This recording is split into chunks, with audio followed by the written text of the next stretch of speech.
Good evening, everybody, and welcome to another tournament race for the Link to the Past randomizer match.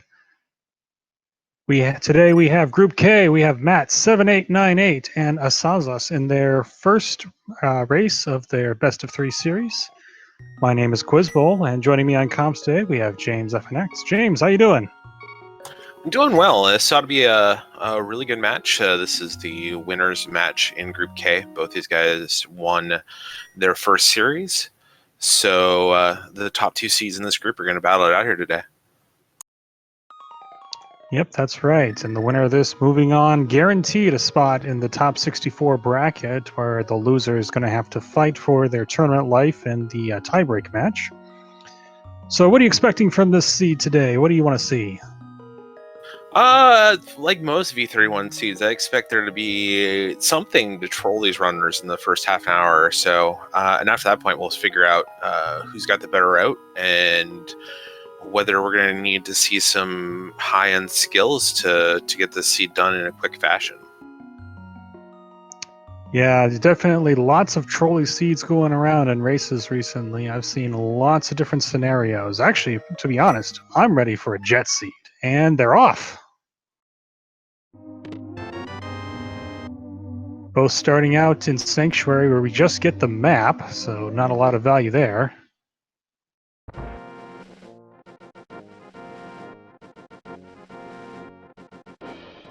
And already we're getting ourselves a map check. I think I saw a pendant up there on Tower of Hera, and then 2 crystals in Eastern and Desert. Yep, no 5/6s yet, but 2 easy dungeons in the Light World ought to be opens up options for routing, depending on where those pendants are in the Dark World. Just some arrows here and the level 1 tree pole. And hearts on the bush crab, so not a lot of farming here. The runner's probably looking for some bombs or maybe some big 20 rupees there to help him out in Kakariko. There's a big 20 we won't be getting on Lumberjack Ledge. Yep, so Aghanim won't be required just yet, but we could still require him for our Dark World access or another trolley element, Hammer and the Pyramid Fairy.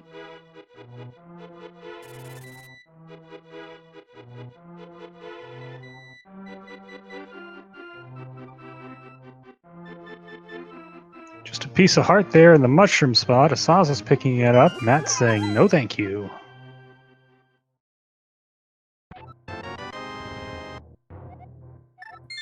Yeah, there's our Moon Pearl. So that's one piece of our Dark World puzzle.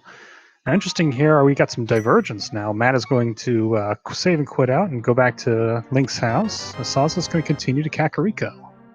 This is some very interesting routing by Matt. This is definitely not one of the conventional routes.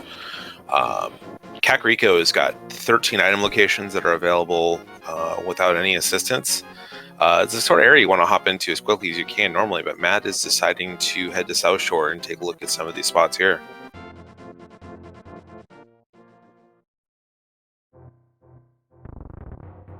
Meanwhile, speaking of the Kakariko 13 checks, you get a chance to see some right here.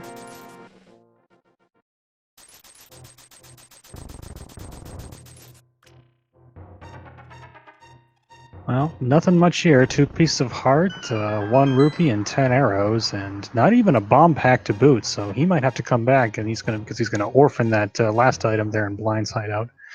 Meanwhile, Matt found 300 rupees in the dam and another 20 on the drained swamp. So nothing big there. He's gonna bypass that.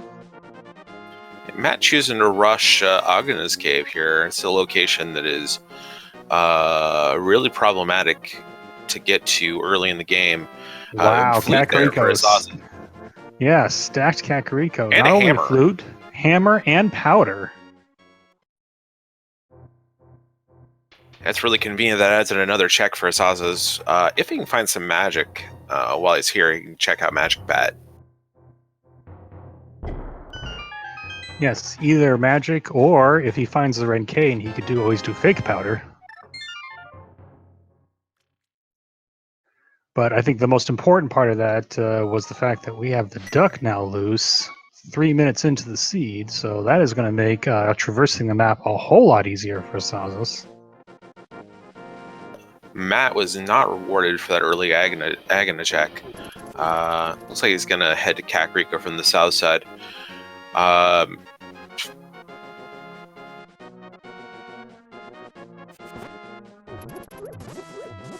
Looks like Matt did find the blue boomerang to see if he checks the stun pack. He does not. Yeah, so the only weapon he really has is to throw bushes at the guards, so kind of hard to check the stun pack, but we'll see what that is eventually. Both runners converging on the race game. Just arrows. Nazaza's choosing to orphan away the 3 bomb checks in Kakariko, and now seeing the 3 bombs that he finds in Link's house. Might be regretting that decision later, but I'm going to assume he's going to head down to South Shore here. Yep, and Matt's going to make his way through Kakariko with a couple bombs and access these spots that Azaza's missed in his first trip around. Yes, that is one of the tough things about the particular route that asazas took. If you don't find rupees or bombs early on, you're going to have to orphan a few things or really go out of your way to get those rupees or bombs. Yeah, there's a 50-50 spot in the southwest corner of Kakariko, and once you have 1 bomb, there's a hut there where you can farm some more bombs in, but it is a slow process. Yeah, well, it is. Those are 50-50 bushes, but they only pay out about 10% of the time, I've noticed. Listen, sometimes the house just wins.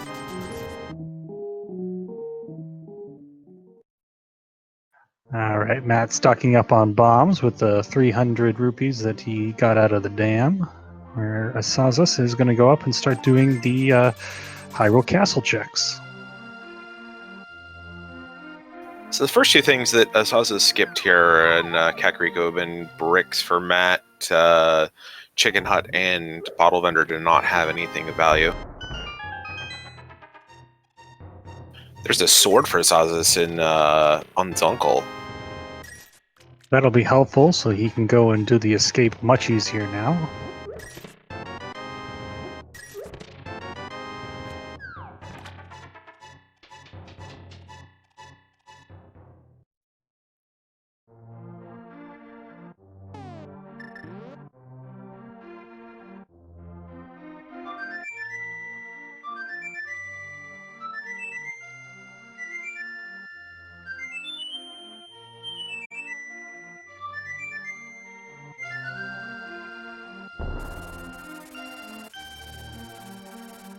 Alright, coming up on the first chest down here in Hyrule Castle.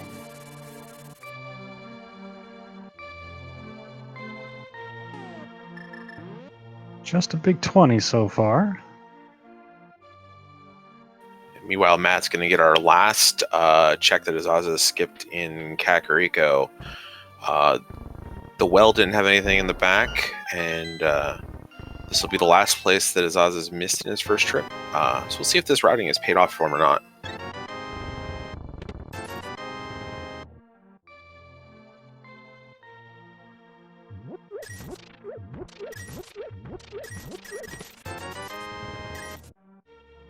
Just a little more cash. Yeah, so Kakariko, a bust for all these bomb locations. All the value was in that one series of well chests.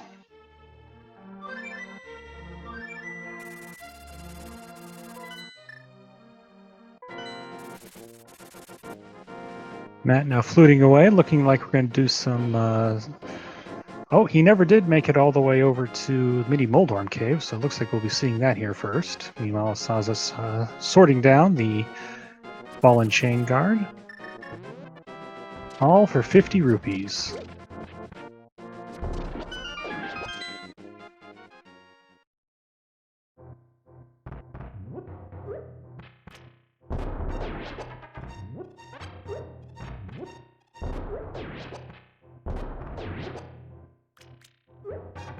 I like this from Matt. You have the hammer, but the hammer against Mini Moldorms is a little bit tricky. The hammer hitbox is very finicky, so using those bombs to get those cleared out working out in his advantage, picking up the lamp, Yeah, but not much else. Lamp is one of those things that you kind of don't want to see too early. That means your Dark World access could potentially be Aghanim. Now we're still going to need to see another sword and or the cape before that becomes the actual logical progression, but it could be looming on the horizon.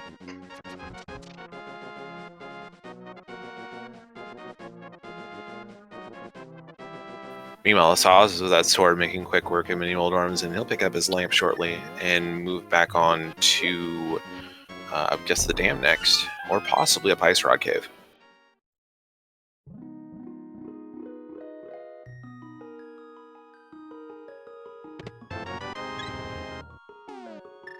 Now, interesting to note, because the runners have the Moon Pearl, they do have the ability to access a water walking glitch that allows them to check the ferry, the waterfall ferry cave. But I think they're probably, both runners are going to try and farm up to 500 before they make that particular play. Yeah, you don't want to invest the time into getting up in that area without boots and not have what you need to pay off Zora. Azaza is getting a little bit of magic power here, probably to cash in Magic Bat. Yeah, interestingly enough, there's just not a lot of places to get magic in the early game, unless one of the tree poles or the bush crabs have those as in their drop pool. You're really hurting for magic anywhere else. Zaz is choosing to do all these bomb checks now and looping in Magic Bat check along with them. Not going to get paid off with some of these. We'll see what happens when he gets to the bat, though.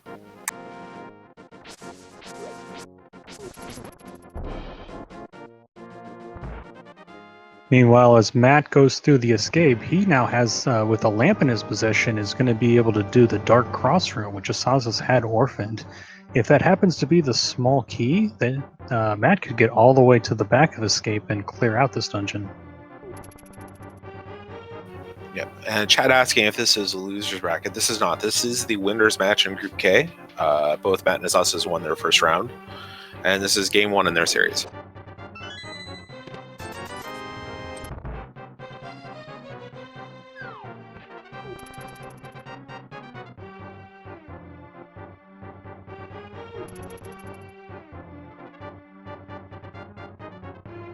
Little lull in the action here. Are you surprised that either of these runners, or both these runners, have kind of bypassed the eastern area to choose some of these lower density checks?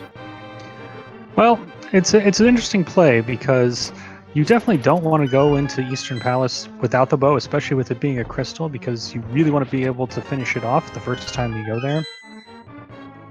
But I don't know. So I think Matt might be on the right trail here with if he assumes that the Dark Cross has the key and can get all the way to the back. I wonder if Asazas was just thinking of trying to shake things up a bit, maybe try and get things a little bit out of sequence, and it just didn't pay off. Yeah, we're about to find out whether these items in Kakariko led to more progress. Zaz is over here about to check the Magic Bat. Hoping for a real good curse.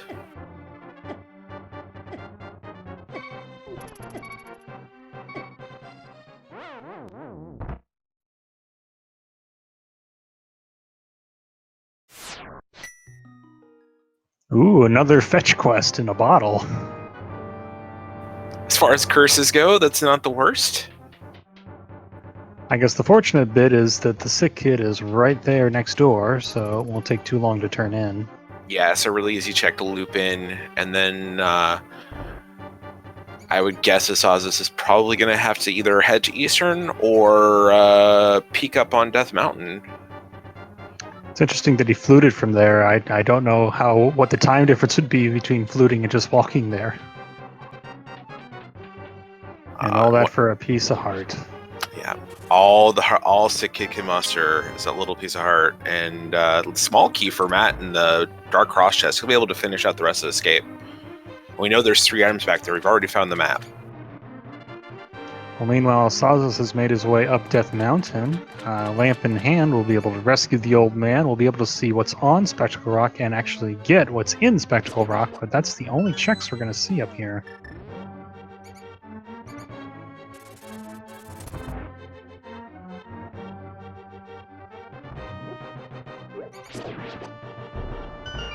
So really, we're looking for one key item to actually blow this seat open. We're looking for something like the mirror or maybe the flippers. And 2 medallions, wow.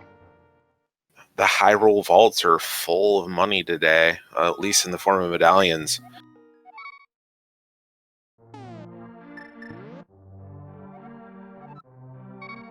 So yeah, we are 2/3 covered on our potential Mire and Turtle Rock access. We'll have to see what those wind up being when the runners actually get to those dungeons. As we see a bow there. And gloves. That is a lot of stuff on and in Spectacle Rock. One interesting thing, Matt doesn't have these gloves yet. If you're thinking about Zora money, flippers have kind of taken doing a Houlihan room out of Matt's hands for the time being. Yeah, the alternate strategy here would be to go into the graveyard and bomb yourself into the gravestone that would normally take you down to the back of Escape. But Matt's going to need to get those gloves before that becomes an option.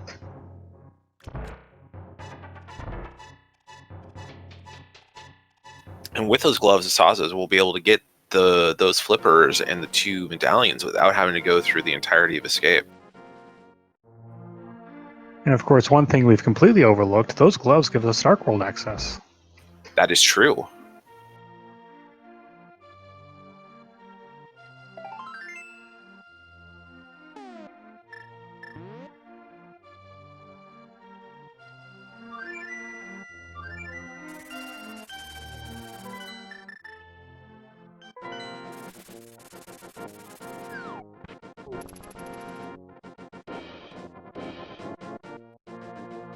So it looks like Matt's going to make a play on cashing these flippers for some advantage. But Asazas has the world open to him right now and is headed to the Dark World. Yeah, this is looking like a Hype Cave play here.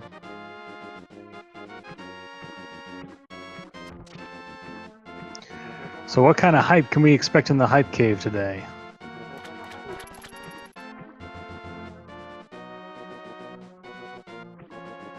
Looks like we have pendants in Thieves Town and Ice, and 5 6 crystals are Swamp and Pod. Thieves Town being the green pendant. 300 rupees for Matt over at the Man Under the Bridge. And Asaza's doing a good job to notice his bomb count. He's going to need an extra pack of bombs in order to get into Hype Cave. Yeah, paying a little hefty price for those bombs. But there is really no other convenient place in the Dark World to get loaded up when you need 2 bombs here for Hype Cave.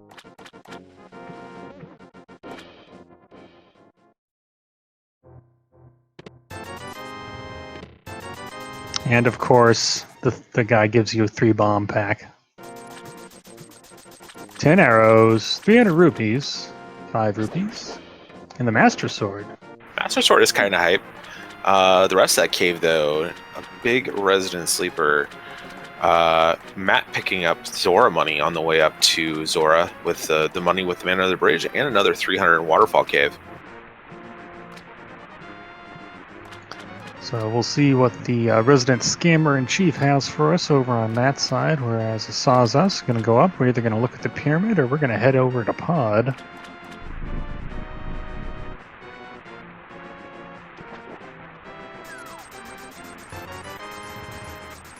Another jar of green goo.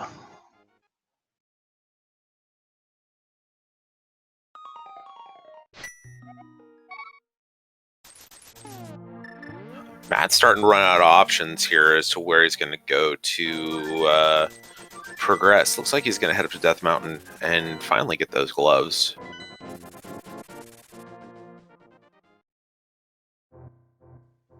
Piece of heart on the pyramid ledge. Asaza's going ahead and picking that up, which On green mail, I think I can't really blame him. You could always use extra health.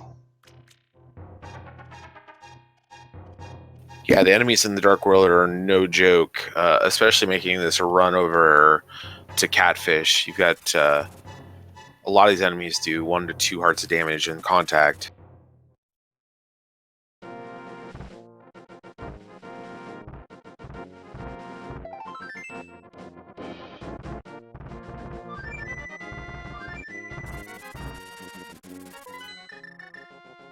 And oh no, Matt has skipped out on further Death Mountain checks. He is really going to regret that move.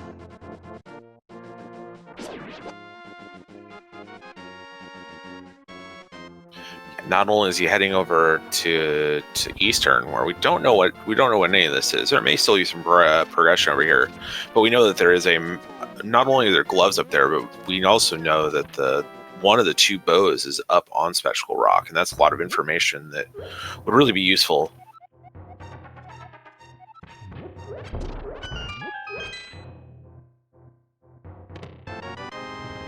Oh, but wow! So we have the mushroom. Wow, that is a packed Sahasrarla's closet. Fire rod, mushroom, and mirror. Yeah, Sarasla is a hoarder today.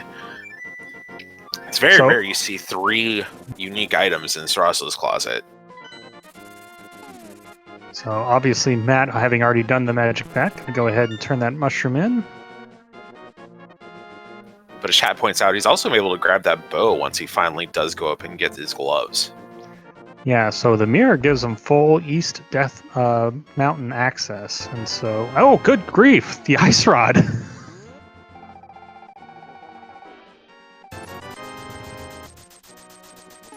So in a sense, it's fire rod, ice rod, and mirror in Sahasrarla's closet. Fire rod, ice rod, and bow, essentially, in Sarasla's closet. Could you ask for anything more? I mean, that suddenly puts us, only a few items away from go mode. Now we only need the hook shot, the other glove, the cane of Samaria, and maybe a medallion.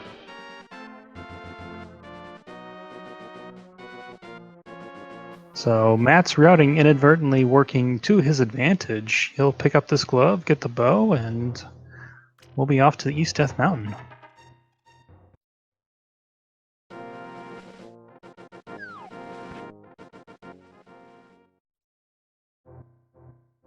Oh, yep, chat pointing out maybe boots. So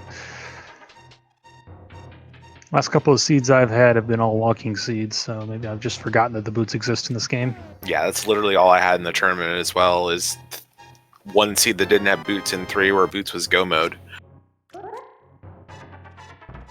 That's setting up for this nice little bomb jump time save. Getting it first try. Nice job.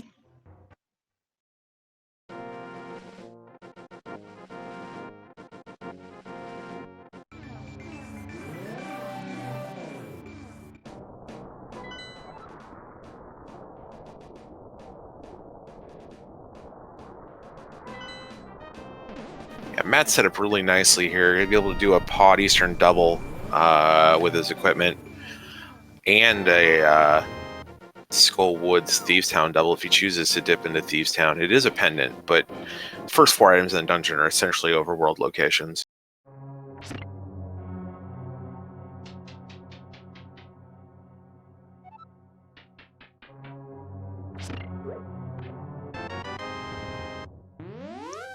Making a quick trip in here to the Pendant Tower of Hera, so probably looking to just see if he can find the 2 items real quickly and get out of here. Oh, and that's Ether, so we are completely covered with medallions. Matt's had enough of that dungeon. I don't blame him there. Getting a quick item up top or down in the first floor really disincentivizes doing the rest of the dungeon.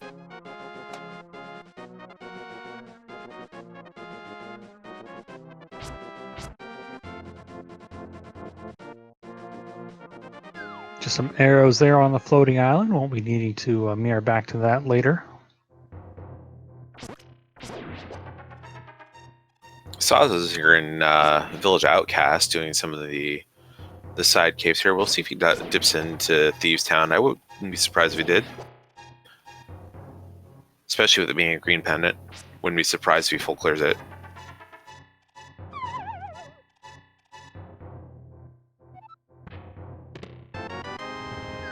There's our third sword? Yep, so the sword that is in Hype Cave will now be tempered for Matt.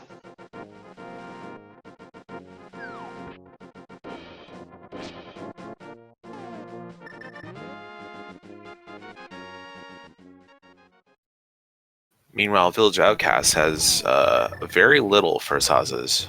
2 big 20s and 10 arrows.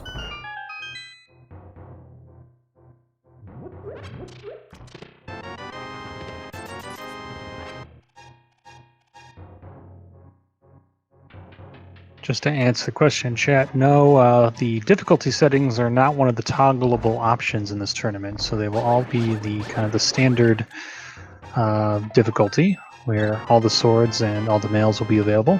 There's the mitt for Matt up in Paradox Cave. A very nice find, especially here where we can immediately go into the Dark World and get the Hookshot Cave. Well, I guess we can't do Hookshot Cave. Super Bunny Cave. Do Super Bunny Cave. You can see what the medallion is for Turtle Rock.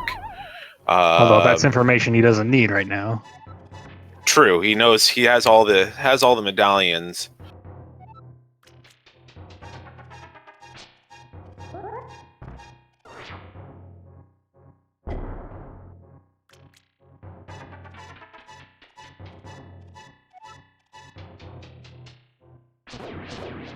That's the wrong cane for asazas.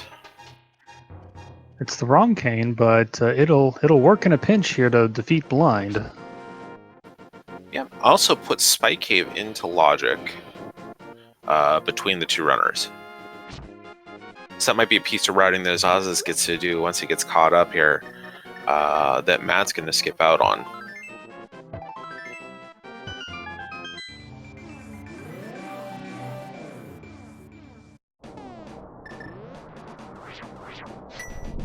Just bombos here for Turtle Rock, so that was what we found in the back of Escape.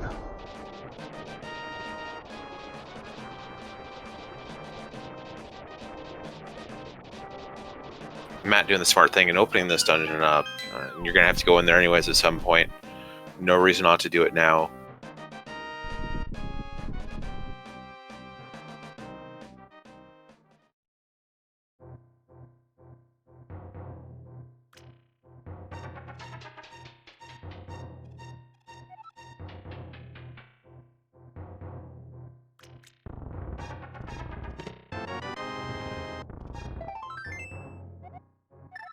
Yeah, unfortunately, a bit of a bust there in Super Bunny Cave.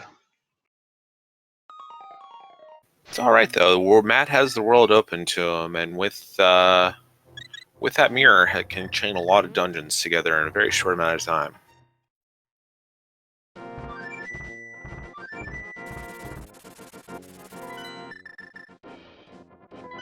Yeah, and it looks like we're going to go ahead and do the Pod Eastern combination here.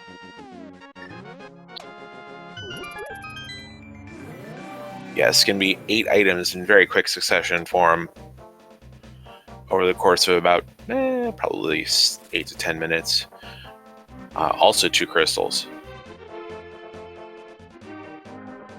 Yeah, and of all the dungeons available to Matt at this point, I'm tending to agree with this play just because you have to find the big key in these dungeons anyway, whereas some of the other options you'd have the more of an opportunity to do quicker if you were in go mode. Definitely, a go mode pod or Eastern looks very similar to a full clear. Whereas Swamp, you just want to blast through that. You don't need to look for anything in there. And Skullwoods is the same with Ice. And Ice, and yeah. Ice as well. I don't know how willing they're wanting to dip into a pendant Ice this early in the seed, though.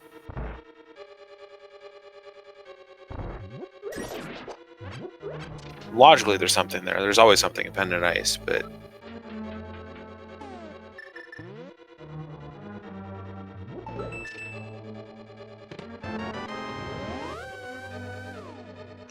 Alright, meanwhile, Asazas getting ready for the blind fight, the blind pun today. Any old sword will make the cut. Both a pun and a true statement. Blind, the most unique boss in this game. Its damage table doesn't care what weapon you hit it with. It's going to take 9 hits no matter what. And that was a beautiful scripted fight, not taking a single heart of damage, but all that for the red meringue. Quite unfortunate. And more importantly, it gives him the green pendant, which is going to take him to Sarasa's closet, where all the goods are at.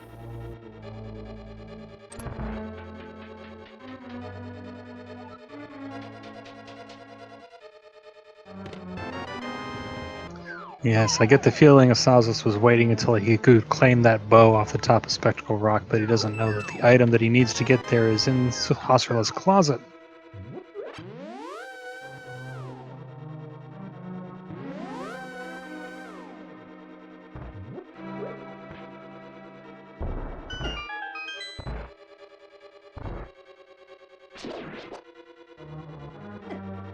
Asazas on the dig game. How many digs we thinking today?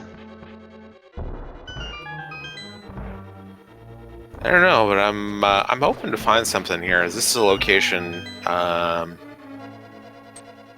Matt's not going to get too far. Instead, it's 1 rupee. 14 digs, all that for a single green rupee. There's a hook shot for Matt. Oh, there it is. This route has flowed really well for Matt here in the last 20 minutes or so.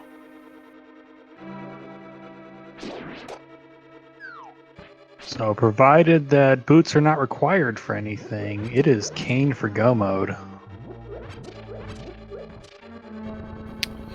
Matt doing a smart thing here, heading straight to the back to kill Helmasaur. You can come back in and get those items later and just mirror out of the dungeon. But Helmasaur's got to die for this seed. No reason not to do it right away.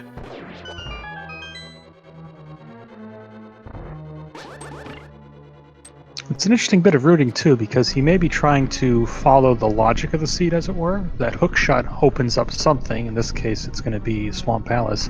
So maybe he thinks his red cane might be hiding back there.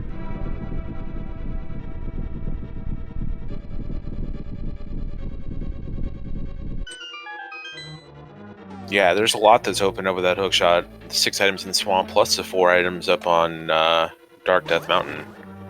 A lot of opportunities for Matt to find something after he gets done with these 2 dungeons.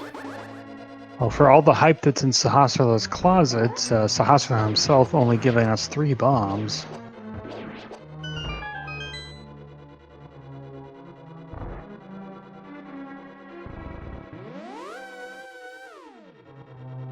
And I think Asazas is immediately going to go use that mirror to his advantage to get up a Spectacle Rack. Yeah, but it'll be interesting to see when he finally turns in that mushroom and gets his ice rod. But the bow is a much more pressing issue for him right now, as that'll give him 2 dungeons to complete.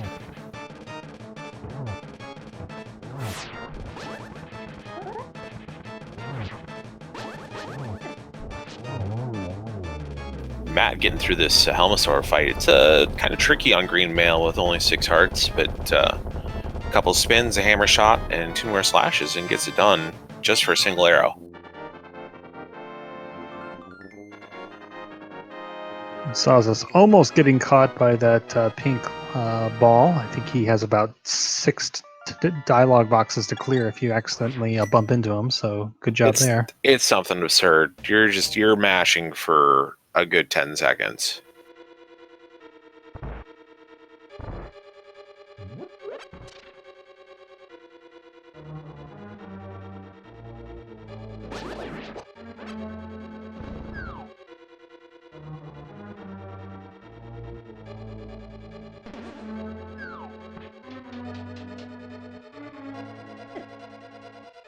Azaz is also out of Terra Hera with only 1 item. And we'll head over to Eastern Death Mountain. Matt cleaning up the back of Pod now.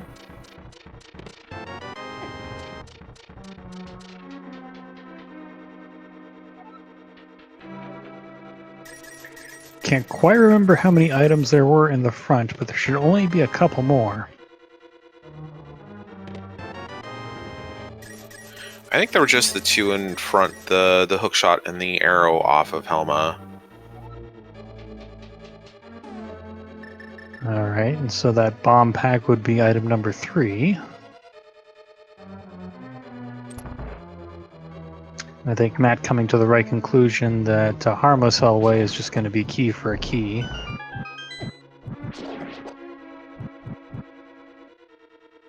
Matt got to be kind of careful. There's the boots! Matt got to be kind of careful getting these last two chests. These Dodongos do 1 heart of damage, and the fire also does 1 heart of damage.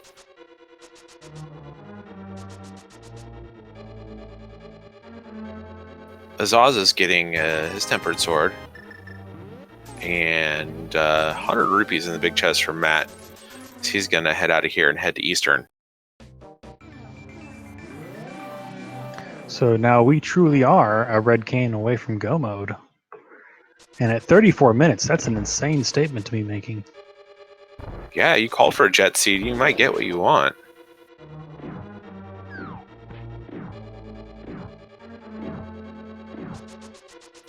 Still plenty of places for this Canis Mario to be, though.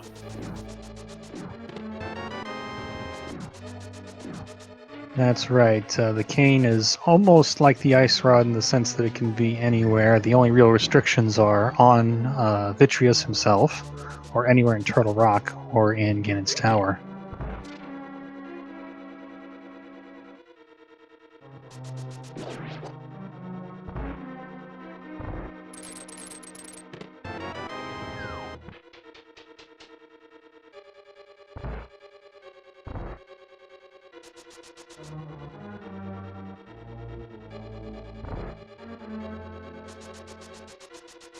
Azaza is kind of walking in Matt's footsteps right now, doing some of the Eastern Death Mountain checks that Matt's already cleared out. Now, it'll be interesting to see if he also routes in the Spike Cave as well. We were mentioning earlier he has the blue cane to do that check in logic.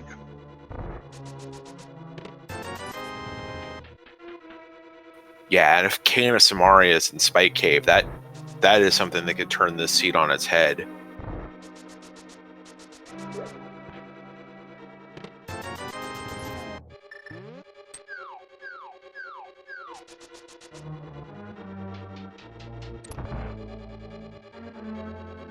Matt going to take the gamble here that it's the map waiting for him in the vanilla big key chest and go straight to Armos Knights.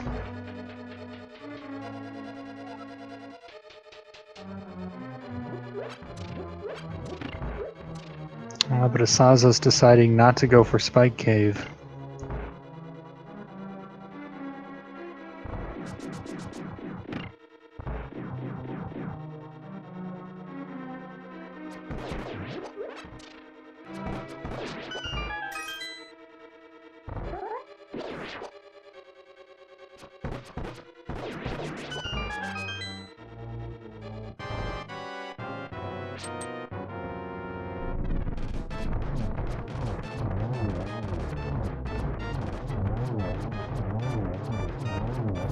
Very nice quick kill from Matt on Armos Knights. Only gets 20 rupees for troubles, but he does skip that chest he doesn't need to get to, the vanilla big key chest. Yeah, so that's a good significant time save. Asazas, on the other hand, is going to be following in Matt's footsteps. Looks like he'll be doing the Pod Eastern combo. Hopefully we'll be picking up the boots and a hook shot here as well. Let's see where Matt pushes his advantage at. It looks like he's going to do Swamp now. Yeah, again, I think he's trying to follow the logic, and I think he's suspecting that the Swamp Palace is going to be holding the red cane. We have seen Hype Cave. It's going to have Matt's Tempered Sword, and if he does that first, he's going to be very happy to go into Swamp with the extra firepower.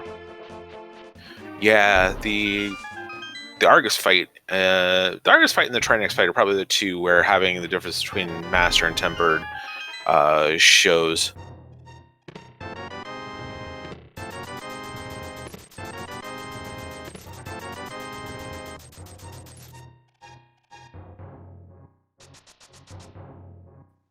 Yes, definitely going from 2 slashes per puff to 1 slash per puff on Argus is quite a big time save. Not to mention all the enemies that now get one shot from the Tempered Sword versus Master.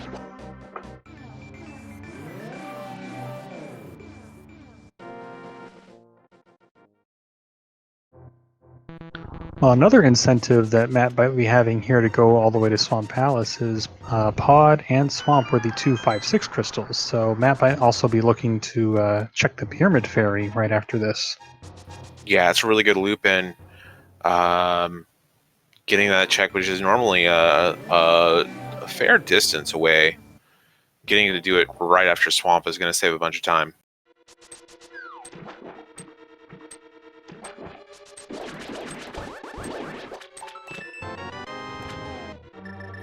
Swamp Palace is one of those places. It could be a little tricky for our runners. Even seasoned runners can get kind of picked and poked at by all of these enemies.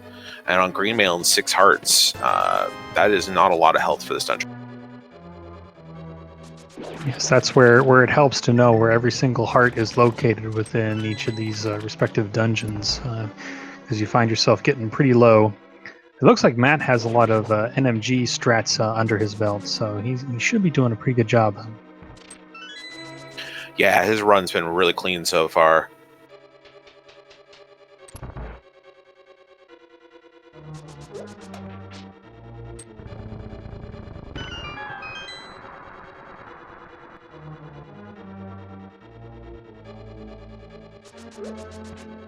So if you're in this situation, do you make the gamble on left side swamp, or do you go ahead and go straight to the back and come back later if your item counts are off? With as quickly as Matt has found everything, it's really a question of whether he thinks that he is a fair bit ahead. And if you're a fair bit ahead, then I would say go ahead and do left side and just never worry about coming back here. But if he thinks that it's in the realm of possibility for asazas to have caught up or be close to him, then I think you just head straight to the back. Having this compass in the south loop may change that decision. But it looks like Matt is going to head straight to the back. Well, meanwhile, asazas with a very nice hammer yump over there to get into the dark maze.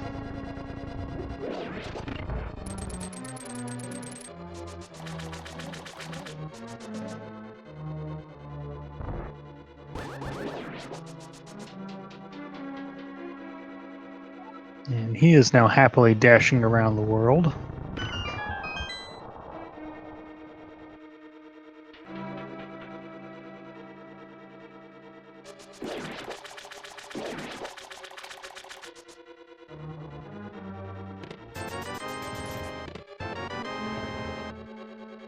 Ah, yes, big key. I always hate getting the big key right there because it's kind of a decision of whether or not you want to go back to the big chest. Yeah, I think once you decide to leave left side swamp for later, you're pretty much just heading straight to the back and ignoring the big key. You can always check it on the way back in if you go back in.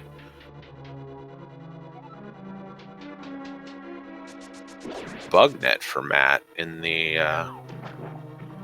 waterfall room could actually be a little more useful than normal with powder and such a low heart count. And of course, don't forget the best usage is, of course, to reflect the bolts back on Aga too. Oh, for sure.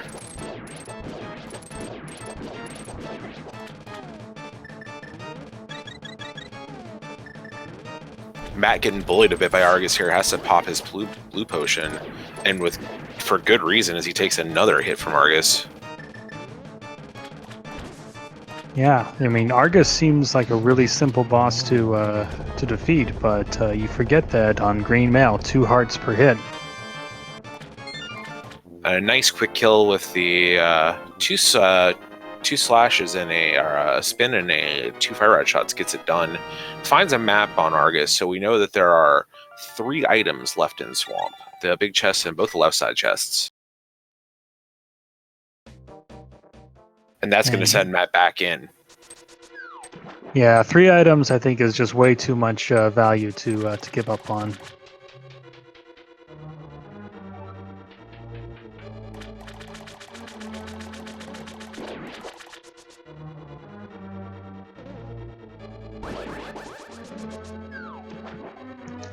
Meanwhile, asazas is going to do King Helmasaur here, this time on... Oh, well, he has 6 hearts as well, so he is also going to have to be just as careful with each damage dealing 2 hearts. He is, but he also has Tempered Swords, so phase 2 of this fight is going to go a lot quicker for him than it did for Matt. 4 quick swings, no fireballs from Helmasaur King, and that's a pretty easy peasy. So this is interesting. While Sazas was defeating Helmasaur, Matt has elected to completely skip left side swamp. He just got the big chest. Yeah, I don't know about that decision. He's going to go grab the bomb here and turn that in for the 2 items at Waterfall Ferry.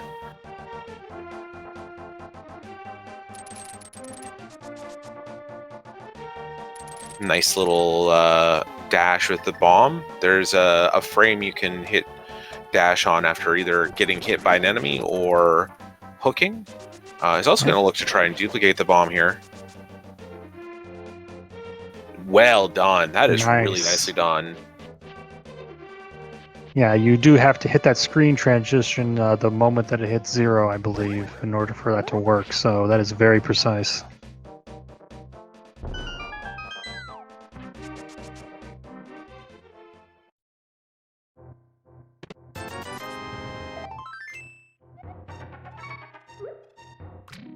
Nothing in Waterfall Fairy Cave. He does remember he has an empty bottle and gets a B for his troubles. Yeah, not exactly what you're looking for at that point. I think he was just hoping for a free blue refill to top off his supply.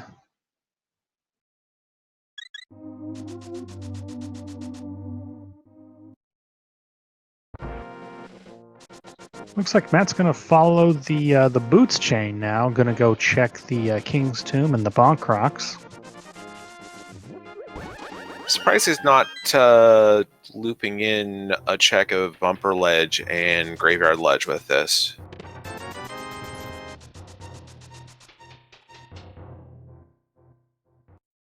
Well, Bumper Ledge I can understand because you do need to find the cape. But you are right, Graveyard Ledge would give you 1 extra check as long as you're in this neighborhood.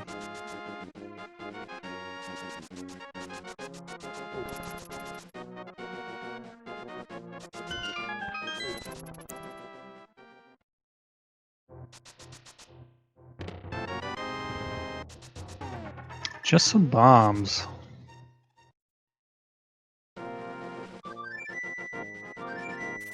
And now it's going to leave that Graveyard Ledge check fairly isolated. He can loop it in with a Catfish check later on if he wants, but it's a little bit out of the way.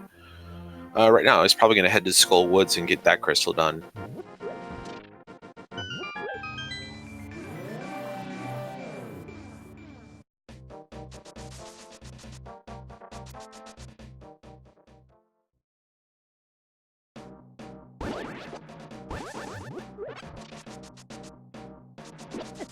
Azaz decided to do the big key room. Got the map for his troubles and is heading back to the Bank of Escape to finish up this dungeon.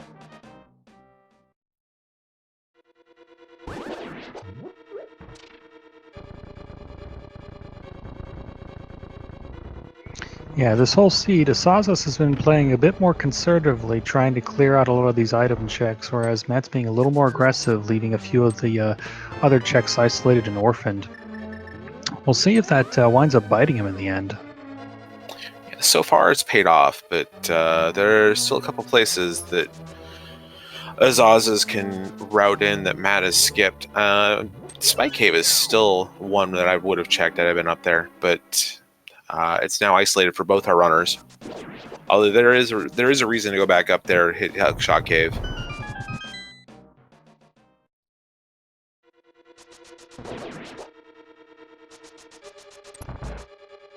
Well, Matt's going straight back to fight the big moth. Hasn't found either of the 2 dungeon items here in Skull Woods yet, so it looks like we'll be getting those on the way out. I like this routing. When you still have all of Thieves Town Village Outcasts to do, and the potential of hitting those 2 checks on the north route, doing a peek up on Bumper Ledge, hitting Graveyard Ledge, back to front makes a lot of sense. You can cut out some time in Skull Woods by skipping checks in the front, and you have to beat Mothla. You have to beat Mothla anyways to beat the seed, so you might as well get it done as quickly as possible. Same sort of logic as going back to Helma as quickly as you can.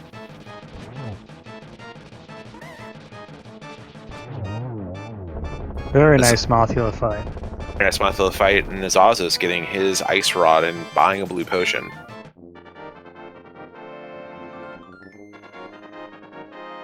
Mothla having one of the 2 items in the dungeon, a big 20. Yeah, so Matt will be looking for just one more before he can cross this off his list.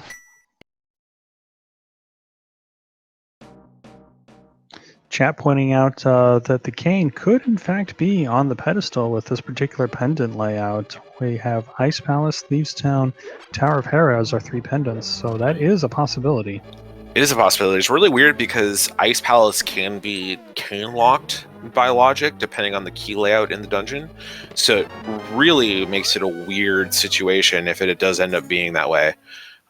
There's really no way to know for sure without actually dipping into ice and seeing what's going on there.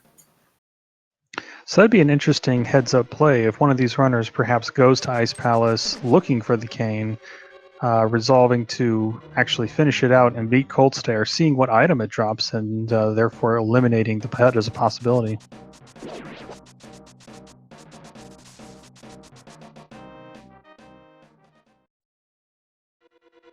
Because if Cold Stare drops a small key, then you know for certain that, that the cane is somewhere in the world.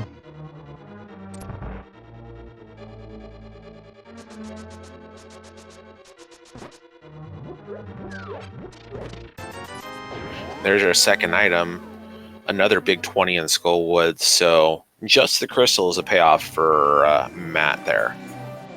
Yeah, the seed definitely teasing us with all of these red big 20s popping out.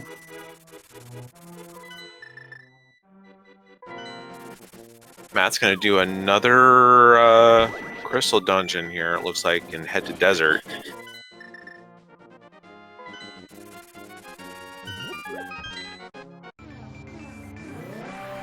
And noticing there, he entered that portal from the south, so he might be thinking about setting up the spooky glitch and the chance he finds the cane.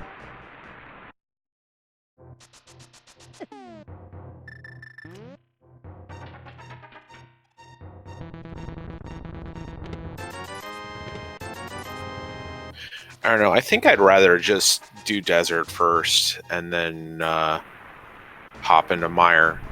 Spooky Glitch doesn't save that much time, and you get an extra 2 or 3 checks depending whether you want to check Checkerboard Cave before you hop in there. Yeah, and that looks exactly to be what Matt is doing here.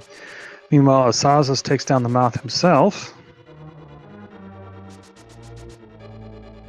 I think the way Matt routed that, if he'd found the King of Samari and Mire Shed, I think he would have headed straight into Mire.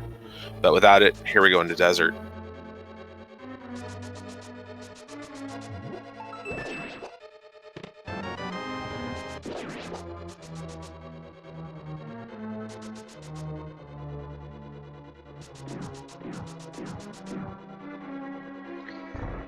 Yeah, it looks like Asazas got his shield eaten on his way over to this dungeon. Probably not a huge loss. Some runners actually preferring to go shieldless, so sometimes if they see the opportunity, might actually get the shield to be eaten. Matt getting both items, or finding both items in desert. There was an item on Torch that I believe he skipped, and then a piece of heart in the compass chest.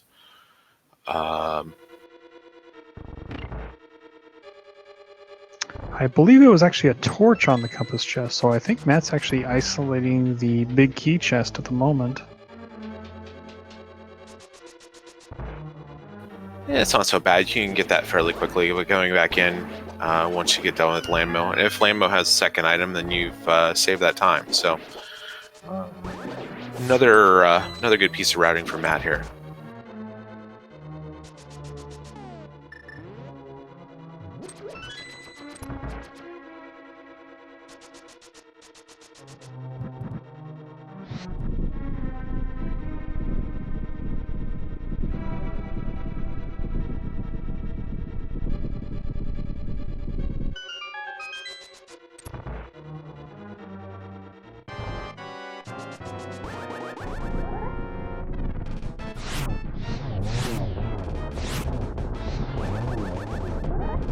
almost on the one cycle there. It's going to clean it up on the second cycle. And it is just the map, so we are leaving one item behind in the big key chest. Or the big chest, excuse me. Yeah, we'll see if Matt goes back in there or chooses to hop into Mire or Checkerboard after this.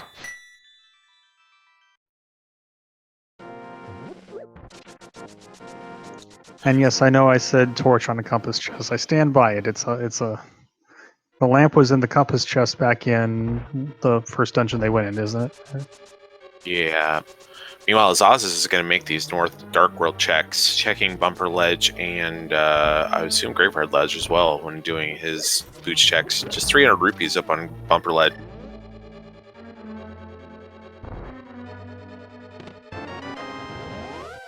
The big 3 bombs. So Desert a bust other than a crystal.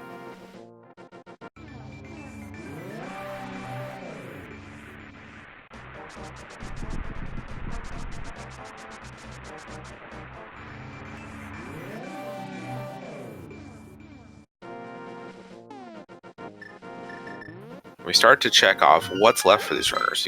We have Mire, we have Ice, we have the 2 items on the left side to Swamp. Checkerboard Cave is a bust. We're about to see what Graveyard Ledge is. And we also have Spike Cave. And Cave 45 as well. And Hookshot Cave. So really, it's going to come down to who manages to locate this cane first. Matt's got there it is. Azazas has found it. That is go mode for Azazas. So now this is the interesting part of this is Matt is 1 dungeon ahead, but every second he does not go to the Graveyard Ledge is the second that he will be surrendering his lead. And the Graveyard Ledge check is totally isolated for Matt as well. He's already done the 2 bonk checks around it.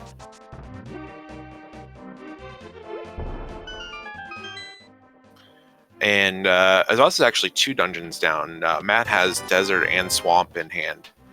Azaz is into Desert. Loop and Mire as well here afterward.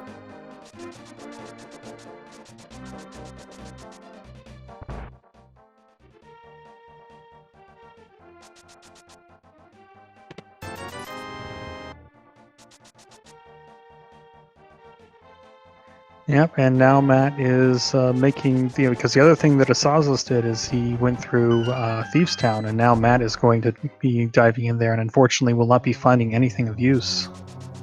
Yep. So this is going to put both our runners to the test here. Azazas is in go mode, but on green mail and 6 hearts. Yeah, that is a tough situation. You imagine both of these runners are going to be looking around, maybe opening a couple of extra chests here and there as they go mode the remaining dungeons.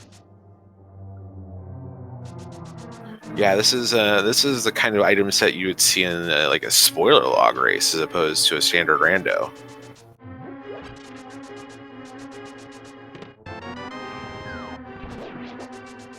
Yeah, so much like the spoiler log races, about an hour in is when you expect to see those end.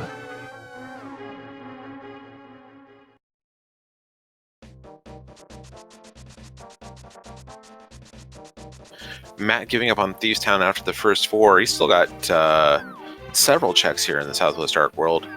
He's got the Smith Chain, Digging Game, all sorts of things that are going to take him away from the goal, which is Graveyard Ledge.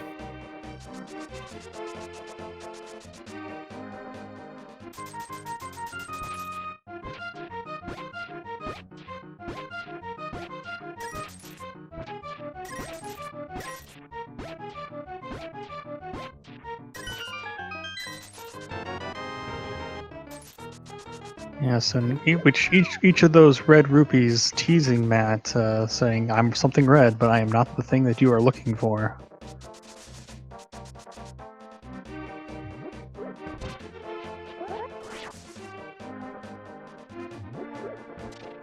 And it looks like Matt's going to be doing the Smith Chain.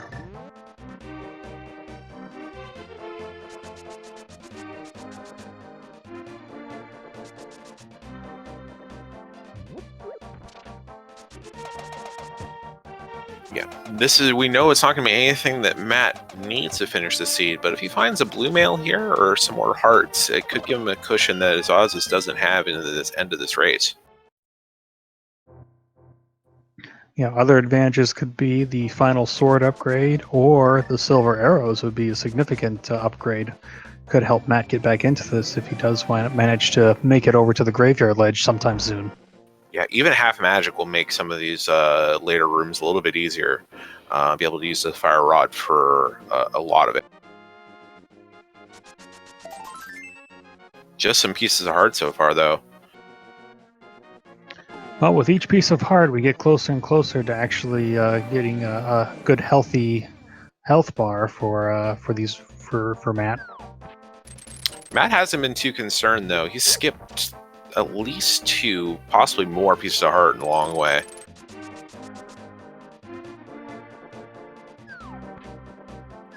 Yes, I think runners of this level are relatively comfortable doing this game with low defense and low hearts. Sure, Matt's going to make all of these Southwest Dark World checks now, taking the purple chest along for a ride. He's going to see another big 20 here. Now he's pulled out the mirror to do K45. I wonder if this maybe remind him that he hasn't done the graveyard ledge.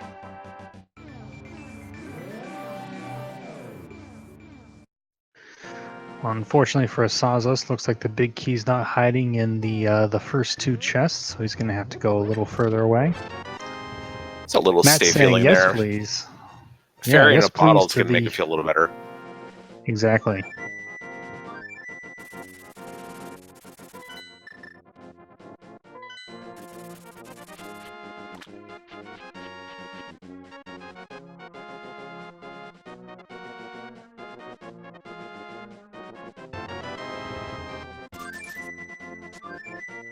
More big 20s. Azaz is finding a book he'll never use.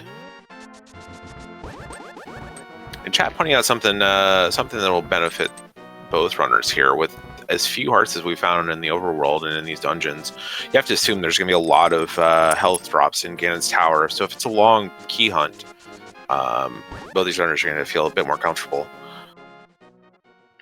Now here's an interesting thought. Now, if Matt decides that perhaps Kane is vanilla or French vanilla over here in Misery Mire, he might find that book and be sent on a wild goose chase. Yep. But for now, it looks like Hookshot Cave, and he might be taking a cue off of that Cane of Verna and check Spike Cave while he's at it.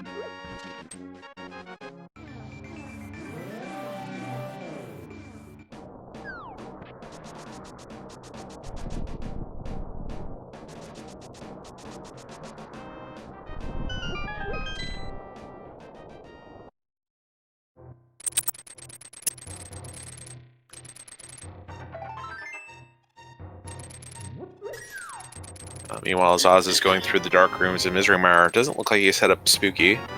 Having to go hit the switch manually. I didn't see anything of note for Matt in Hookshot Cave. Just more big 20s. He is going to make the Spike Cave play here.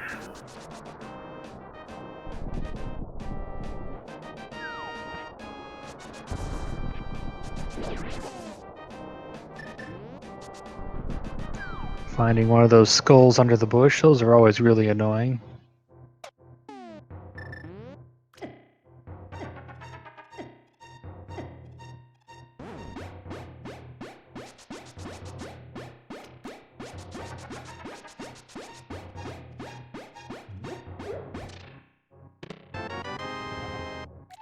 All that for some red goo. Asaza's doing some nice spin attacks here on Vitreous, some NMG strats. Managing to make it to phase 2 where you can just arrow it down. Very well done from Asazas. That Vitreous fight on 6 hearts with just green mail really limits the amount of time you can do those NMG strats and carry spins into the goo. Well, Matt's back into the Kakariko Village of Outcast portal. Perhaps this will be this is him going over to Graveyard Ledge. Yeah, it's either that or he's going to finish off Thieves Town. Looks like he is going to finish off Thieves Town here.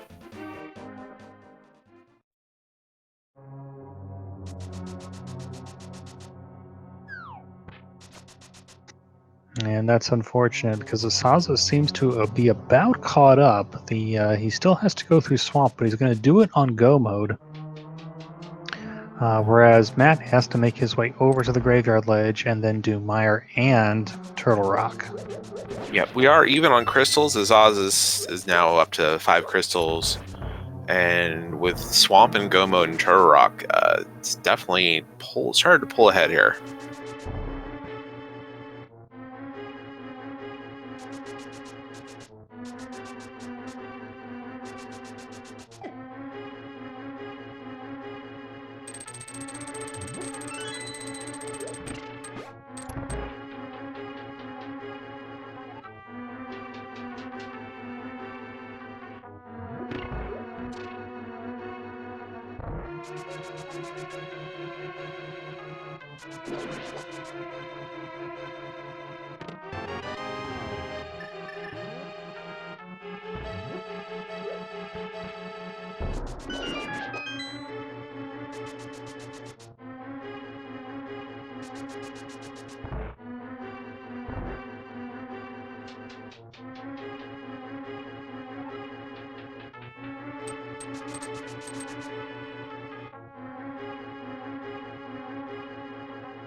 Alright, so at this point, we really need to get some energy over to Matt. We need to get him thinking about that Graveyard Ledge. Yeah, it's going to be really rough. There are so many things that he can still do. There's still an Ice Palace that's full clearable. I think it's going to be a while before he heads over and checks Graveyard Ledge out. Azaz, meanwhile, is through the first part of Swamp and making his way to the back.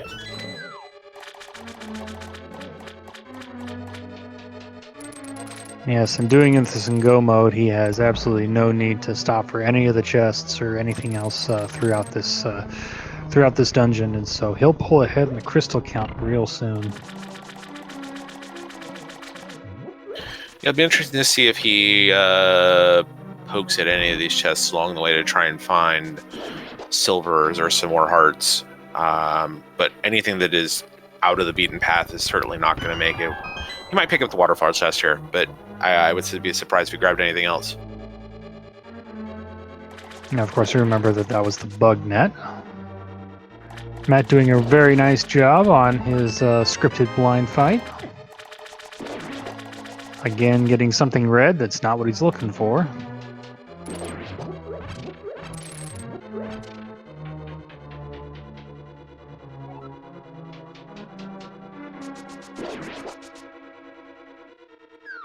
All right, Matt.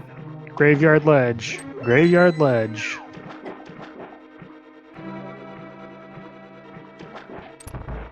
Looks like he's headed that way.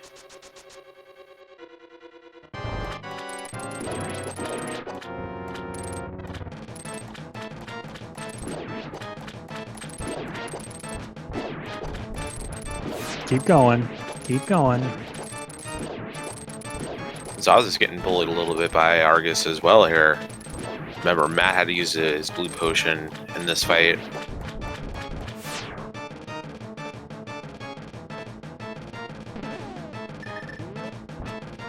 And it looks like Matt's making the play all the way to Graveyard Ledge. Asazas finishing off Argus.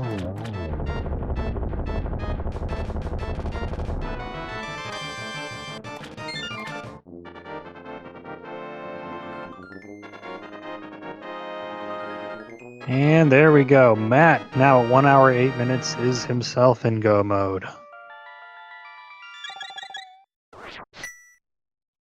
So indeed, Azazas has pulled ahead in the standings, but it's not an insurmountable lead.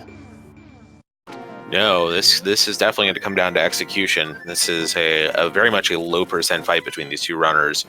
Azazas has a dungeon in hand, but Turtle Rock is a place where you can quickly die if things don't go the way you expect them to. That and both these runners are probably going to be looking for safeties here and there, and so it's going to depend on which route options take. Could also come down to a left side versus right side gamble on Ganon's tower.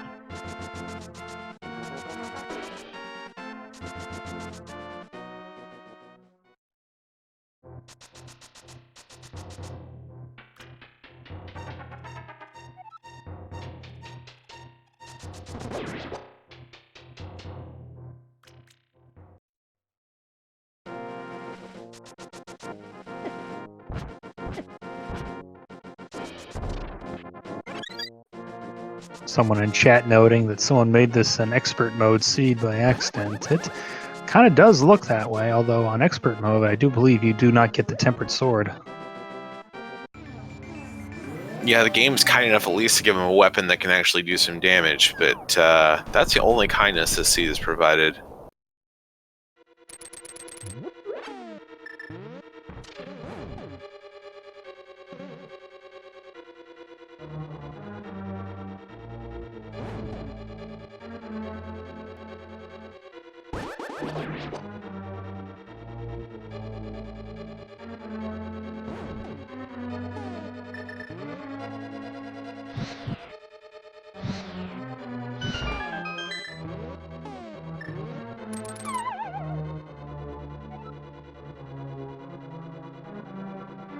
Another interesting thing to note is there's some falling and some damage strats that you take advantage of here in Turtle Rock. I wonder how many of these strats you actually go for versus take the safe route because of how much health you have.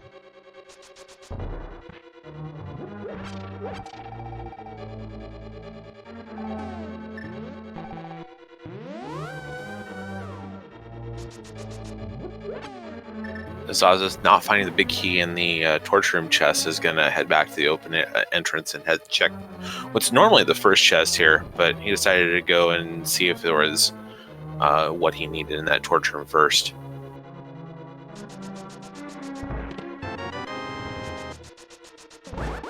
Just another small key, so either the big key is going to be here behind the chain chomps, or it's going to be in its vanilla location, which is sometimes a little irritating, just a little extra time that you have to waste going to it. And you'll note that skull that just Azazas did 4 hearts of damage. Yeah, he was at full health, firing sword beams, and now he's down to 2. 1 hit from these chain chomps will kill him. Would not be surprised if, yeah, it's gonna... I'm not sure what he's going for. Yeah, I think he was hoping that the blue cane was going to fire long enough to hit that crystal switch, but looks like he's going to reset the room and try some different strats here.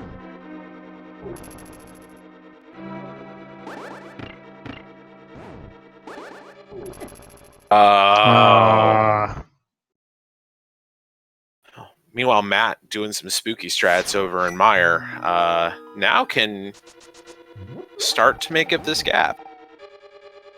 Although Vitreous is not a free fight either.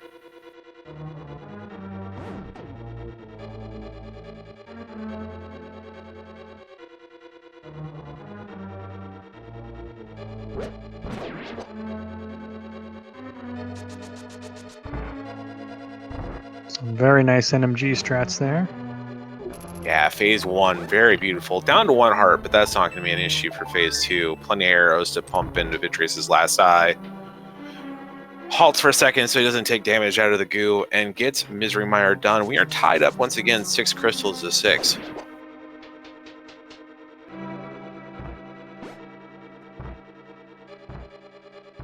And Asaza's just pulling a piece of heart out of that chain chomp chest, so we are going to have to go all the way to the vanilla big key chest and get the big key.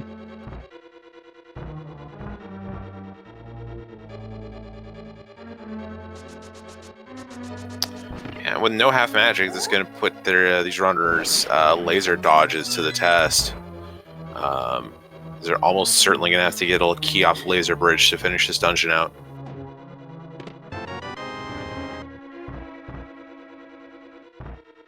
Yes, and I think both runners are going to want to go ahead and check the big chest in case there's a small key in there. Now, on the chance that there is a small key both there and in the crystal roller room, at least we'll be able to avoid the laser bridge chests. Yeah, there is a small possibility of that, but we are very much looking like it's going to have to traverse that laser bridge on very low stats. Azaz is powdering, getting his health back from some of those fairies. I think he has the bugnet node. I'm surprised he didn't pocket one of those. I do remember him stocking up on potions, so he may not have a free bottle at the moment.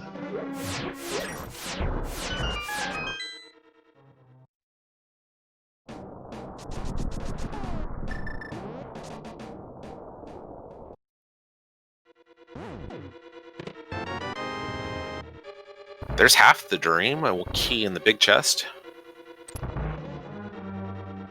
We'll see if the seed is nice enough to complete that here in just a moment.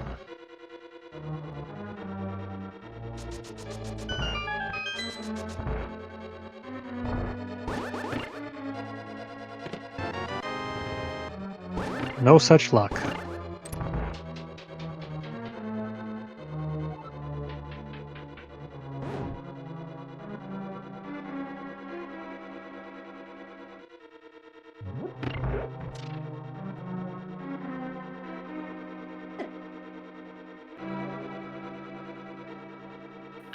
Azaz is choosing to neither hook shot to avoid the damage or grabbing the safety hearts that are just off to the right between those two fire bars. 2 hits away from death here as we head to laser bridge. Actually 1, if he gets knocked off a ledge with a laser hit, that will kill him.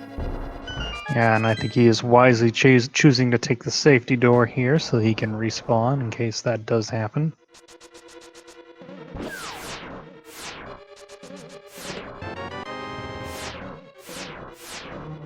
Got the Uncle Bombs. Got the map. Got a piece of heart. And there's the keys. So it just goes to show you, it doesn't matter which order you open the chests in, it's always the last one that you need. Meanwhile, Matt getting through Chain Chomp room without dying picks up a little bit of time here. Looking like we're going to be just a couple minutes apart from each other. Oh, no. Oh, no. Pokey doing what the Chain Chomps could not, but Matt does have a fairy. Yep, that fairy courtesy of K45, so good pickup there. And that is a pretty tough spot to get pokeyed down because you would go all the way back to the beginning of this dungeon at this point.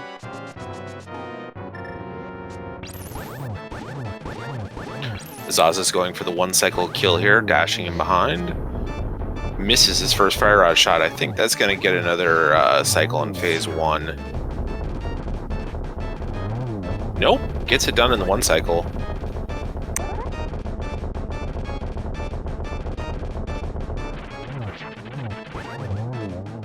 Very clean nice fight.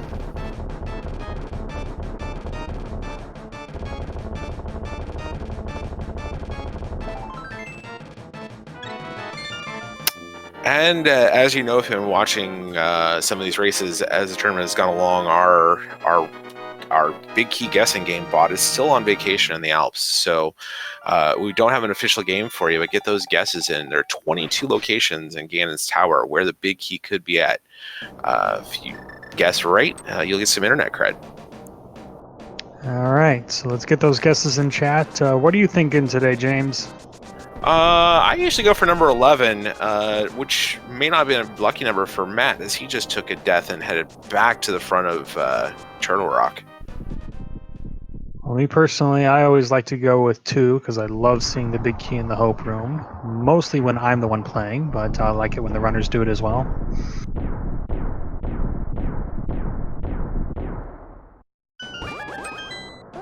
So get those last minute guesses in because we are starting the count now.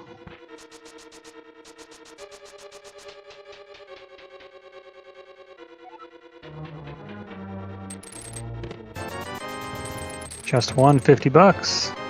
Chest 2, the fire shield. Can't continue on the right-hand side unless you want to take a gamble on tile room. So Asazas is going to head to the left. And number 3 is going to be small key. See ya, Bob.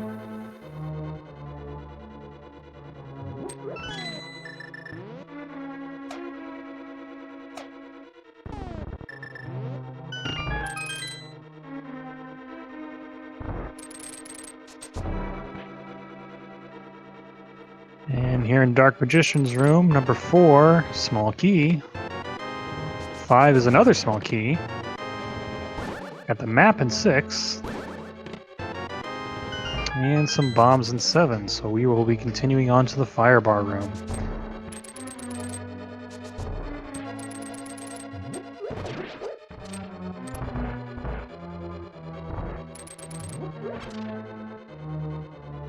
Alright, chest 8, just 10 arrows.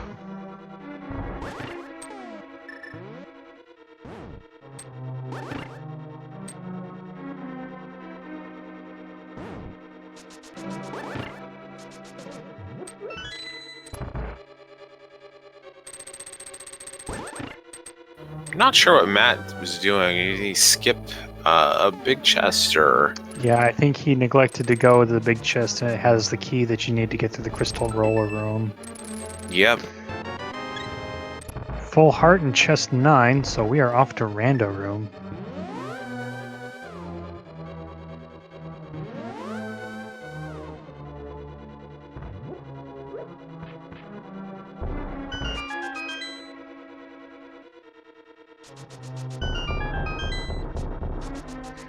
Chest 10, we got a full heart. 11, another full heart. That was the same card. Butter sword, and a big 20. Yeah, Azaz's got to feel good about his position now. Yeah, even doing Ganon silverless, it's going to speed up the first 2 phases. And on the off chance that that we do take a death or a fall on Ganon, at least the butter sword will get us back to where we were pretty quickly.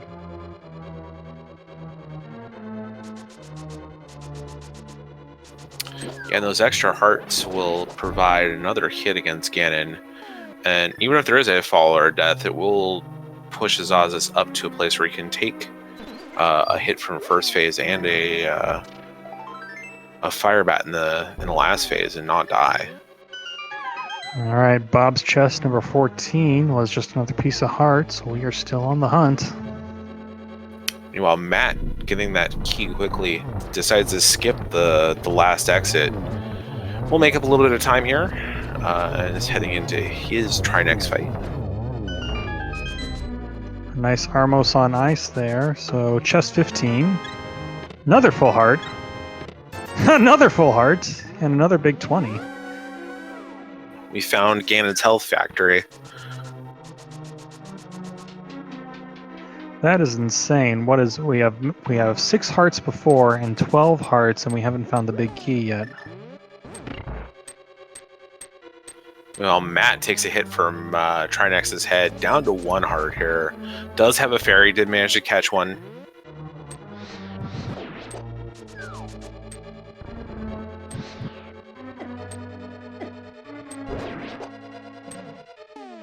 So Matt can make up some time here if he decides to do the Dark Magician route, or just bonk the torch and head right side.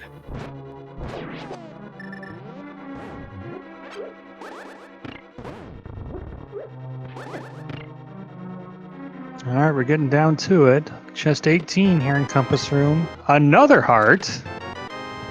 And there it is, chest number 19.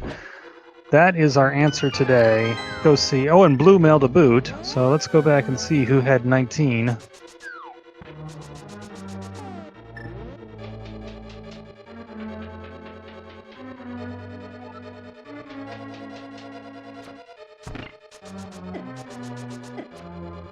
I see it's Mecca with a guess of 19, so congratulations to you. You've won a lifetime supply of randomizer seeds. Note, boots not included.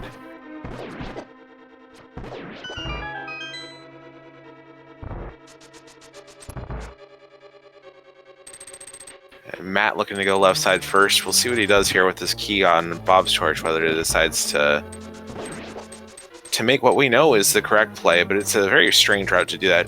Could go Dark Magician.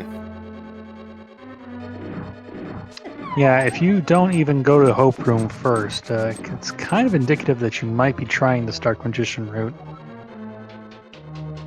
We'll see what he does as soon as he's going to pull 3 keys out of these chests in here, so I wonder what that's going to tell him.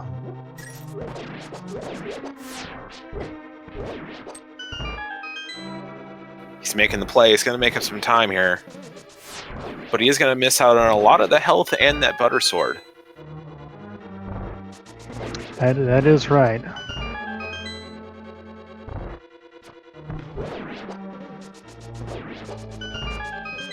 Hopefully he does. He will get blue mail if he goes all the way and gets the compass chest even after pulling the big key chest.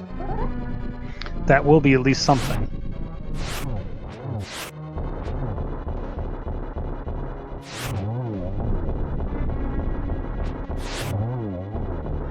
Asazas running out of arrows here in Moldorm 2.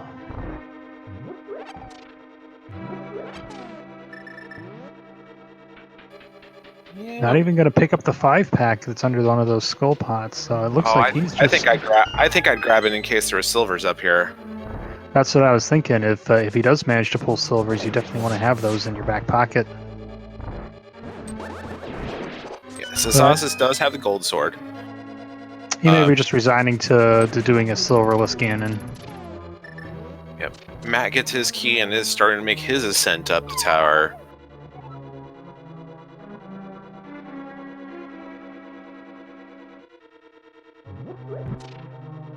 Matt going with some really aggressive strats here in this spike room. Down to 3 hearts already. Yeah, well, he's got the fair and he's got a couple of potions to boot, so he's probably thinking that he'll use them as he has to. Or he may be thinking about that refill room at the end of Cannonball Run. I'd be surprised if he did that. That is a long time to get that refill out of the way.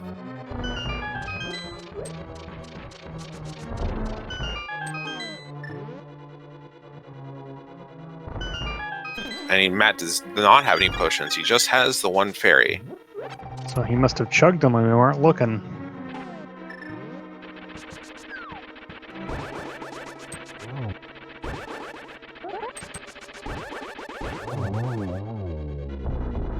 Moldorm 2 is not going to have a say in this race, as Azaz takes care of him pretty easily.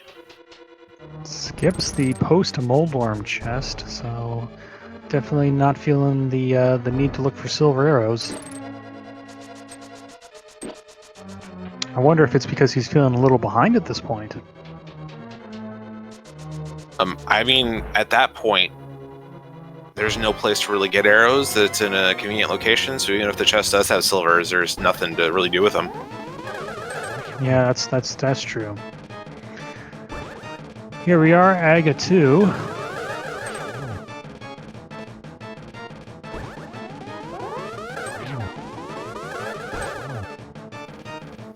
Agam 2 being pretty favorable for Azaz's.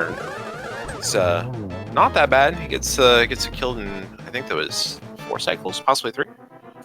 Yeah, it looked like it was like a 1-2-2-1, if I remember, if I counted right.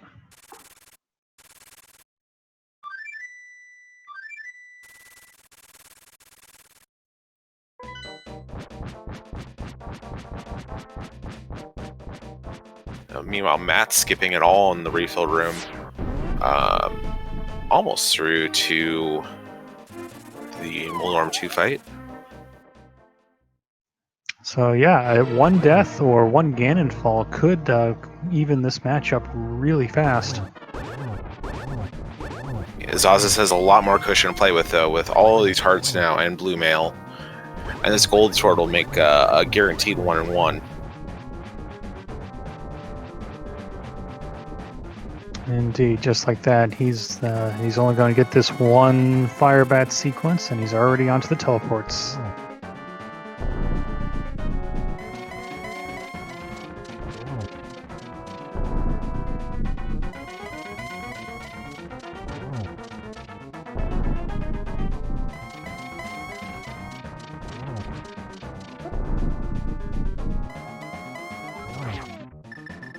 Oh, Tower of Hera. The second item in Tower of Hera would have been the silvers.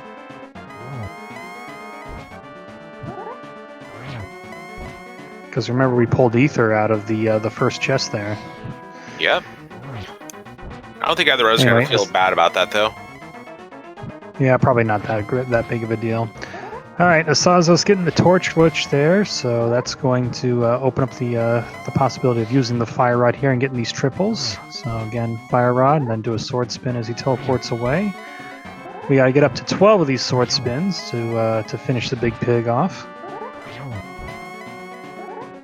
Asaza's having a pretty good Ganon fight. Not his best, but probably feeling a little bit of pressure being 90 minutes into this scene, one that I'm sure both runners felt was very fast. Oh, and that's going to do it. Let's get those GGs out in chat. As Azazas will cross this bridge and take game 1 of the series.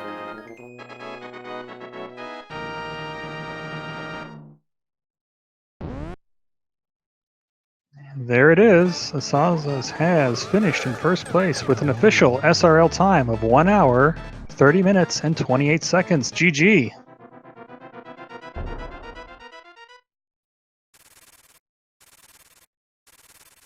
And it looks like Matt's going to be right behind. He'll finish this seed out.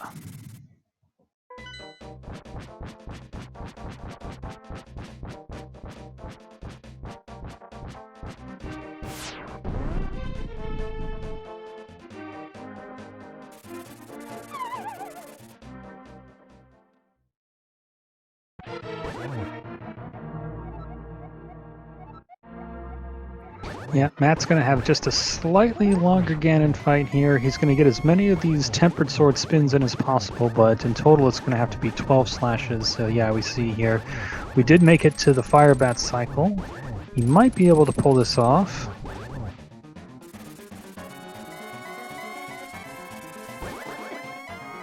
Yeah, all very right, nice 1-1.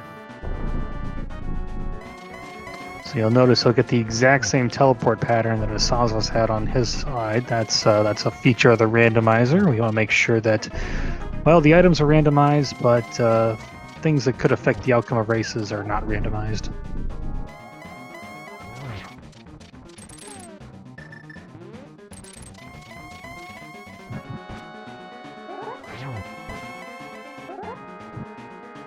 As you're getting that torch glitch as well. So a few more spins and, or Matt getting that torch glitch, so a few more spins and he will finish up this run. Doing some very nice triples. He can get this done in 4 cycles.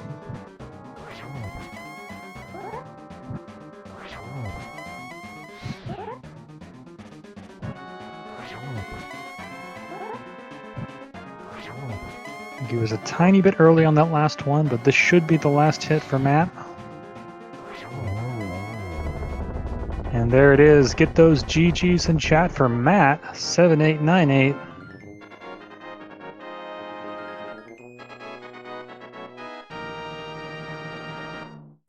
And he will cross the finish line with an SRL time of 1 hour, 32 minutes, and 54 seconds. GGs. All right, let's see if we can get those runners in here for an interview.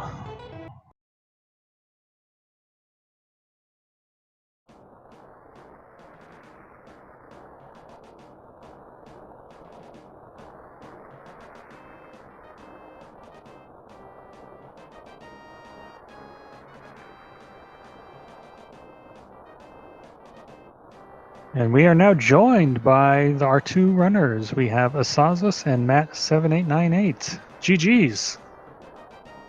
GG's. Nice win, dude.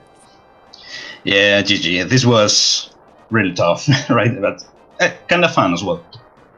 Yeah, it was good. It felt like a spoiler log seed going through Total Rock. Yeah, we were interested. We were saying the same thing over here. Well, both of you were on 6 and/or 7 hearts through the entire way. Though all the heart containers were in Ganon's tower. Yeah, I didn't get any of those either. Yeah, Asazas actually managed to full clear pretty much everything. He went to Compass Room last and got all the hearts along the way. Yeah, I think there were like 6 hearts on the left side of the tower. Yeah, you doubled your health bar from the time you entered to the time you exited. And you got the blue mantle, so pretty much like quadruple. That was the lowest percent seed I think I've ever done in respect to hearts. Yeah. So obviously the big troll item in here was the red cane. That was both of y'all's go mode item. So Asazas, what made you think to head up there to the graveyard ledge? Honestly, this is kind of a deja vu up until this point. My 2 previous races in the tournament both had progression in that spot. Both had the bow, actually. Interesting. And Matt, eventually you did find your way over to the cane, but you were at a significant disadvantage. You led most of the seed, but it was that hunt for the red cane that became your Achilles heel. And we noticed that you went over there pretty early to get the King's Tomb and the Bonk Rocks out of the way, but it kind of effectively orphaned the graveyard ledge. Any thoughts on that? I was never going to go there. Like, it's a long way. I was 1 item from go mode, and I had just the entire world to check. And not only that, like, this kind of first game of the winner's bracket, like, we kind of have nothing to lose, so I can really just go for it, and losing this game doesn't hurt too much. So coming close to the last location in the cane, which was, I guess, was kind of the difference. It is what it is. Now, of course, I noticed you say almost last location. Neither one of you had any desire to dip into Pendant Ice Palace. Was that a conscious decision on y'all's part? Yeah, there's just never a good time to dip Ice Palace. Yeah, we were theory crafting here in the booth, and one of the interesting notes that we were thinking about is if you were to do that and you saw a key on Cold Stare, you could logically eliminate the pedestal as a possibility, but that's about it. I didn't even think of that. But I mean, I guess for me, just the overworld in general was just more enticing, let's say, than just going to Ice Palace. All right, that's understandable. Matt, we noticed you did a lot of interesting skips, and some of them are really paid off for you, but some of them obviously didn't in the case of the graveyard ledge. But we noted things. You left the left side swamp behind. You left the vanilla big key chest in Eastern behind, and that paid off for you. And then you left the big chest in Desert Palace behind, and then unfortunately you had to go back for that. Is that something you commonly do in these seeds? Yeah, this is kind of how I play normal races. Like, I know I'm up against what I believe to be a good opponent, so I'm gonna have to play fairly aggressively. I felt like my light world was kind of slow, but I guess looking back on the restream, I was ahead. So that skip in Eastern Palace was a 50-50, right? The item could have been on the boss. I skipped that chest a lot. There's no way I was doing left side swamp in that situation. It's just we got so close to go mode so fast that you can be kind of aggressive and make those plays for this skipping some of the stuff that's really out of the way. Yeah, honestly, I didn't really like at all my routing, especially in the early game. I was like very scatterbrained, like forgetting things left and right. Like when I went to the castle the first time, like I was saying, well, I have to get some magic to go cash in the power, and then I forget to get the magic. Then, yeah, a lot of things like that. I think the only thing that allowed me to pull ahead was finding the game before doing most of the dungeons, especially this one. Yeah, definitely. There was a time save there, being able to go mode swamp. Where Matt, you did go back in to check the big chest, but and then of course leaving left side swamp behind. So, all right. Well, so that is going to put you down one game, Matt. That means you will get the option of making a change on the next race. Do you have any thoughts to what that might be? No, I haven't thought about that at all. I don't know what I'd change. I don't know. I'd have to get back to you on that one. All right. Obviously, no pressure there. So We're playing Friday, so I gotta think of it soon. Okay. Well, obviously, there's some interesting changes that can be made. Certainly things like changing the number of crystals that are required to finish the game, or whether or not you even have to set foot into Ganon's tower, or even just making sure that you have a sword. So there's a lot of options there, and it'll be interesting to see what comes out of that. Yeah, actually, I lost the first game in my first series as well, and the change I made in that series was to make it standard, because I thought my NMG experience, I could just do a faster escape. But I'm pretty sure Azaz has a better NMG time than me, so I don't think I'm going to do that. So I don't know what I'm going to do. That's kind of my only thought process so far. Actually, I think our NG times are less than half a minute apart, so Yeah, I don't think it's that. close. Yeah, I don't think that would be a big factor at all. All right, James, you got any other questions for these runners? Not really. Just looking forward to game 2 of this match, which will be Friday, about 1:30 Eastern. Both you guys get a little bit of time to think about what happened here and Think about that get ready Pokies for 2 game 2.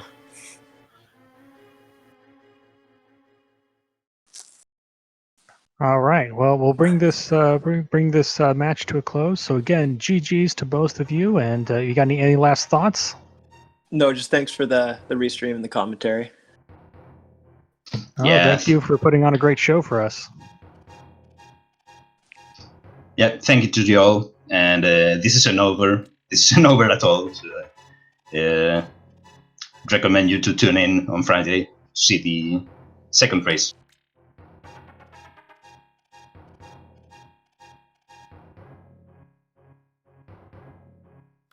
All right. Well, on behalf of my commentator, James FNX, I want to thank everyone for coming out here and watching. Again, you've been watching matt7898 and asazas, so be sure to give both of those runners a follow. Both of their links are there in the chat. I want to give special thanks to our tracker today. That would be LinkForce0. And thanks to Speed Gaming. So be sure to follow the entire Speed Gaming network of channels. That's Speed Gaming and then Speed Gaming 2 through 6. Yep, and we got a lot more races tonight still. Right now in Speed Gaming 3, we've got the middle of Matt the Ogre against the Sabin. We've got Fillion versus AppleTTPR over an ALTTP randomizer in a little over an hour.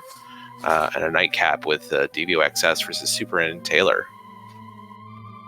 Indeed, it is a good day for some rando.